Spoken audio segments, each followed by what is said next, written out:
नमस्कार, मैं जेडी चारण एक बार पुनः आप सबका करणी एजुकेशन परिवार में स्वागत करता हूं। विद्यार्थियों, आज हम चर्चा करने जा रहे हैं लेवल 2 हिंदी विषय की कट ऑफ से संबंधित रीट मेंस का पेपर होने के बाद बोर्ड द्वारा ऑफिशियल आंसर की जारी करने के बाद विद्यार्थियों के कितने अंक बन रहे हैं और वास्तविक रूप से क्या कट ऑफ रहने वाली हैं, उसकी जो संभावनाएं हैं उस पर आज हम चर्चा करेंगे। क्योंकि इससे पहले मैंने 2 वीडियो जारी किए थे लेवल 1 का और एसएसटी लेवल 2 का। तब विद्यार्थियों ने मुझे कमेंट्स के माध्यम से बताया था कि सर आप हिंदी विषय से संबंधित भी जो आपका अनुभव है वो हमसे साझा करें कि विद्यार्थियों को कितने कितने अंक आ रहे हैं और वास्तविक रूप से अगर हमने अच्छी मेहनत की है और अगर हमने इतना स्कोर किया है तो क्या हमारा सिलेक्शन हो सकता है। तो उस पर मैं कुछ बातें आपसे शेयर करने के पश्चात जो मेरा अनुमान है वो आपसे साझा करूंगा। तो हिंदी विषय का जो पेपर था मोटा मोटी तौर पर जब मैं आपको बताऊं तो यूं देखें तो पेपर जो था सरल की श्रेणी में ही उसको मान सकते हैं, है ना। पेपर को हम एक ठीक पेपर मान सकते हैं। मेरे लिहाज से उस पेपर को हम सरल पेपर की श्रेणी में मान सकते हैं। कैसे पेपर की श्रेणी में? सरल पेपर की श्रेणी में मान सकते हैं, ठीक है ना। लेकिन इतना भी सरल नहीं कि उसमें से 130 प्रश्न किए जाए, है ना। लेकिन बाकी वाले जो पेपर थे ना उसके बनस्पत ये पेपर थोड़ा सा सरल था, इसलिए लोग इनको सरल सरल कहने लग गए हैं। बाकी हाँ, ज़रूर इसमें जो हिंदी पोर्शन जो पूछा गया था वो थोड़ा सा सरल था। बाकी जीके था, है ना, राजस्थान वाला, साइकोलॉजी था और टीचिंग मेथड वगैरह ये और कंप्यूटर, ये बहुत बढ़िया लेवल का पूछा गया था, जिसके कारण बहुत सारे बच्चों को नंबर्स भी नहीं आ रहे हैं। लेकिन सबसे बड़ी बात यहाँ पर मेरिट में डिफरेंस पैदा कर रही है वो है कोचिंगों के द्वारा बताई गई आंसर की और बोर्ड के द्वारा ऑफिशियल आंसर की आने के बाद बहुत सारे बदलाव आने के कारण, है ना। क्योंकि मैंने ऐसे भी स्टूडेंट देखे हैं जिनको पहले 123 के आसपास उनके प्रश्न सही हो रहे थे, लेकिन जब बोर्ड की ऑफिशियल आंसर की आई तब उनका वही स्कोर 133 पर आके अटक गया। यानी कि 10 नंबर का डिफरेंस कोचिंगों वाली आंसर की से और बोर्ड की ऑफिशियल आंसर की से अगर किसी विद्यार्थी के डिफरेंस, है ना, प्रश्नों का इतना आता है तो हम मान सकते हैं कि वास्तव में जो हम एक ऐसा भूचाल जो है ना कहते हैं ना, जिसको कि माहौल बना के बैठे थे कि हिंदी का पेपर सरल है, तो वो सारी संभावनाएं वहाँ पर क्या है खत्म हो जाती है। क्योंकि आज जब हम देखते हैं तो विद्यार्थियों का औसत स्कोर है जो वो लगभग यही मानते हैं कि 105 से लगाकर 111-12 तक ही वो स्कोर बन पा रहा है औसतन विद्यार्थी। और मेरिट हमेशा वहीं पर डिसाइड होती है जहाँ पर ज़्यादा विद्यार्थी होते हैं, है ना। पहली बात तो ये है कि पेपर का स्तर कैसा था ये मैंने बता दिया कि इसको हम यूँ देखें तो सरल ही कहेंगे, ठीक है ना। बाकी कुछ अच्छे प्रश्न भी थे। इसके बाद अगली जो बात है, हाँ एक बात और बता दूं, अगर प्रथम श्रेणी यानी व्याख्याता भर्ती और सेकंड ग्रेड का परिणाम अध्यापक भर्ती से पहले आ जाता है तो हिंदी विषय वालों को सबसे ज़्यादा फायदा होने वाला है। आप मान के चलिए कि दोनों वैकेंसियों में कुल मिला के 3000 के आसपास पोस्टें हैं और मैं आपको लिख के देता हूँ उनमें से कम 1500 स्टूडेंट्स ऐसे हैं जिनको कॉमन नंबर आ रहे हैं, जिनका या तो 2 विषय में चयन हो रहा है या फिर 3 में हो रहा है ना। कम से कम आप मान के चलिए 1000-1500 के आसपास। अगर वही स्टूडेंट पहले ज्वाइन कर लेते हैं तो अध्यापक भर्ती के लिए वो जो सीटें हैं वो सुरक्षित रह जाती हैं, जिसके कारण आपको फ़ायदा भी हो सकता है ना। तो इस पर भी मैं वीडियो बनाऊंगा कि हमें क्या करना चाहिए और बहुत जल्द, है ना। क्योंकि फिर लेट किया तो है भी कुछ नहीं, फिर हाथ कुछ लगने वाला नहीं है। क्योंकि बोर्ड 15 से 20 दिनों में परिणाम भी जारी करने वाला है, ऐसा सूत्रों के मुताबिक लग भी रहा है। तो ये भी एक कारण है। और मैं आपको अभी बता देता हूँ कि जो हिंदी की मेरिट है, बाकी कर्मचारी चयन बोर्ड ने जितने भी 9 एग्ज़ाम करवाए हैं इस वर्ष रीट मेंस के, उसमें सबसे अधिक मेरिट रहने वाली है। ये तो आप निश्चित रूप से अपने दिमाग में इस बात को सही से बिठा लेना। लेकिन कितनी जा सकती है वो हम आगे बात करेंगे। इसके बाद अगली जो बात है कि हिंदी में एक समस्या और भी आ रही है कि सबसे ज़्यादा प्रश्नों पर आपत्तियां अगर लगी हैं वो हिंदी विषय में लगी है। और करीबन मुझे मेरे साथी भी बता रहे थे और स्टूडेंट्स भी बता रहे थे कि सर लगभग हम मान के चलते हैं तो 20 से 22 ऐसे सवाल हैं जिन पे आपत्तियां लगी है ना। आपत्तियां तो 20 क्यों 150 भी लगा दो, कोई दिक्कत नहीं है, लेकिन हाँ वास्तविक रूप से कितने सवालों पर आपत्तियां लगनी चाहिए वो ऐसे कुल मिलाकर हिंदी में 10 से 15 ऐसे सवाल है जिसपे बहुत अच्छी आपत्तियां लगी है, यानी कि अच्छी मात्रा में आपत्तियां उनके ऊपर लगी है। तो अगर यूं ही माने ना कि 10 से 15 सवालों पर आपत्तियां लगी, पीछे सवाल कितने बचे 135 या फिर हम मान लेते हैं 140 सवाल बच गए, ठीक है 140 सवाल बच गए हैं। अगर ये मानते हैं कि ये जो 10 सवाल है ये अगर डिलीट हो जाते हैं तो फिर पीछे सवाल कितने बचते हैं 140 बचते हैं। इन सवालों का डिलीट होना नुकसान किसको देगा वो अब आपके कर्मों के ऊपर डिपेंड करेगा, है ना, कि एक विद्यार्थी को किसी इस पेपर में 118 किसी विद्यार्थी के 118 सवाल सही हो रहे हैं, ठीक है, और अगर वो 10 सवाल जो डिलीट हुए उसमें से उस विद्यार्थी के 8 सवाल सही थे, 8 सवाल क्या थे सही थे, तो उस विद्यार्थी का स्कोर कहाँ पहुँच जाएगा 110 पर, कहाँ पर पहुँच जाएगा 110 पर, है ना, क्योंकि इस विद्यार्थी के 8 जो सवाल थे ये जो डिलीट होने वाले इनमें से पहले से ही ऑलरेडी सही थे, तो इसका 8 गलत होने के कारण डिलीट होने के कारण इसका जो स्कोर है 8 माइनस होकर 110 पर पहुँच गया। इसके बाद आप भारांक की भी बात करो उस पर भी मैं बात करने वाला हूँ।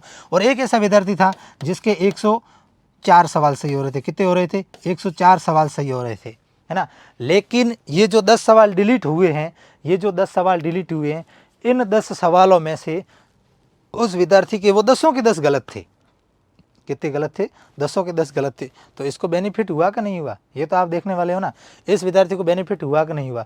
यूँ तो इसको कितने नंबर आ रहे थे 208 नंबर आ रहे थे, सीधे से देखे थे ना, अगर कोई सवाल डिलीट वगैरह नहीं होता है इसको 208 आ रहे थे और इसको 236 के आसपास नंबर आ रहे थे, है ना, बहुत फ़र्क था। लेकिन अब जब हम इनका भारांक जब जोड़ेंगे, जैसे कि सवाल कोई 2.14 का हो जाए 2.15 का हो जाए, तो ये जो डिफरेंस है ये और भी कम होने वाला है।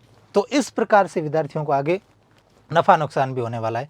वो है ना जिस विद्यार्थी ने अच्छे कर्म किए हो सकता है कि उसके फेवर में जो सवाल चले जाए, ऐसे करके भी बदलाव आएगा, ऐसे करके भी बदलाव आएगा।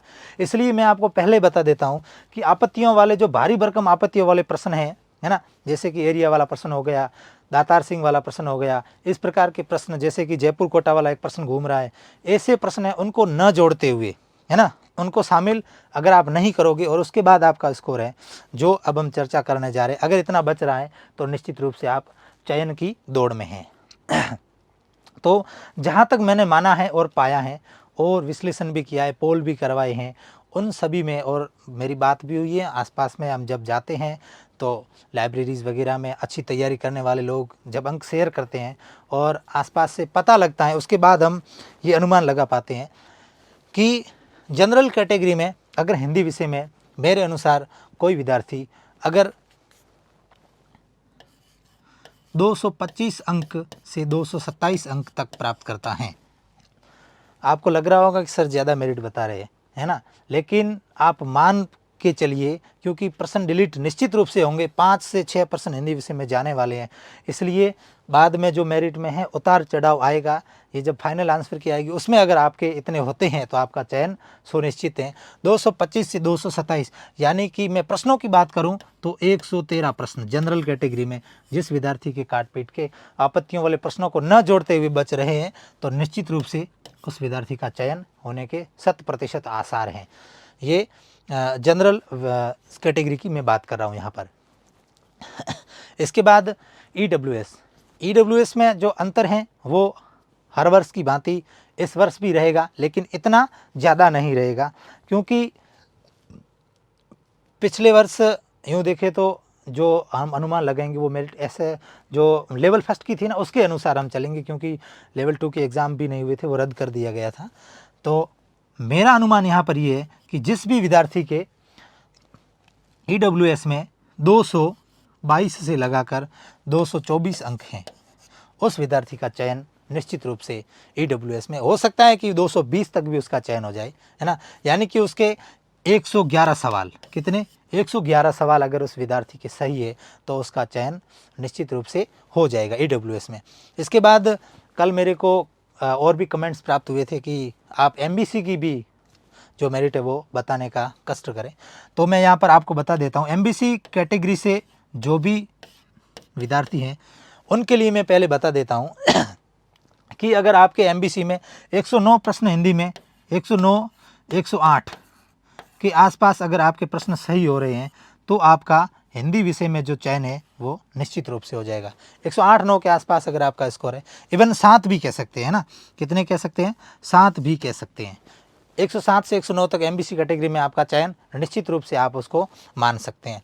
इसके बाद जब हम एससी कैटेगरी की बात करते हैं हिंदी में, तो मेरा अनुमान ये है कि एससी कैटेगरी में 206 से लगाकर 208 यहाँ तक जो विद्यार्थी एससी कैटेगरी में स्कोर कर रहा है उसका हिंदी विषय में जो चयन है वो मेरे अनुमान से होना चाहिए।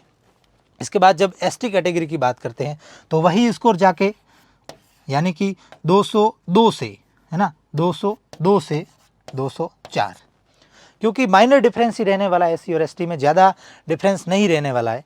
और हर वर्ष ये भी होता है कि जैसे कि 10 एक सवाल का गैप जनरल और एससी एसटी में आ जाता है।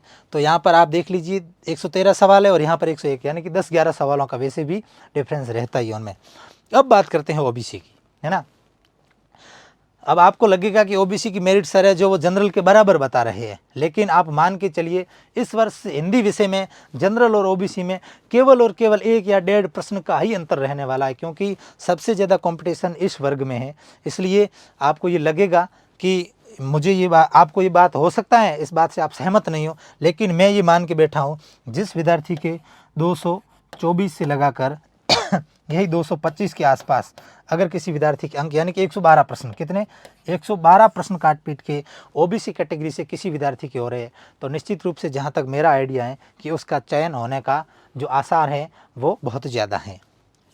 तो आप निश्चित रूप से आश्वस्त भी हुए होंगे आपने अंकों का आकलन करने के बाद। हो सकता है कि किसी के अंक किसी ज़्यादा हो, किसी के कम हो, कोई सहमत हो नहीं, वो आपका निजी मत है, लेकिन ये अनुमान है हमारा, है ना। बाकी तो ईश्वर और नियति पे है और बोर्ड पे है कि फाइनल क्या रहने वाली है, लेकिन हम एक अनुमान लगा सकते हैं, संभावनाएं जता सकते हैं कि यहाँ तक है तो हम अपने आप को सेफ मान सकते हैं। अब महिला वर्ग की बात कर लेते हैं, और महिला वर्ग में हिंदी में यही बात जो हम इधर जनरल कैटेगरी में की थी, यही बात इधर महिला वर्ग में करने वाले हैं, क्योंकि यहाँ भी ज़्यादा डिफरेंस नहीं रहने वाला है। ऐसा नहीं है कि यहाँ पर हम 225 मान रहे और ये 205 पर हो जाएगा, नहीं, ऐसा बिल्कुल भी नहीं है। यहीं पर भी बहुत माइनर डिफरेंस रहने वाला है, और जब आप फाइनल मेरिट आए तब भी देख लेना माइनर डिफरेंस ही रहेगा। और यही मैं मान रहा हूँ कि जनरल कैटेगरी में अगर किसी बहन की हिंदी में 222 के आसपास स्कोर हो रहा है तो निश्चित रूप से, यानी कि जो 111 सवाल उसके सही हो रहे हैं, उनके चयन की संभावनाएं बहुत ज़्यादा हैं।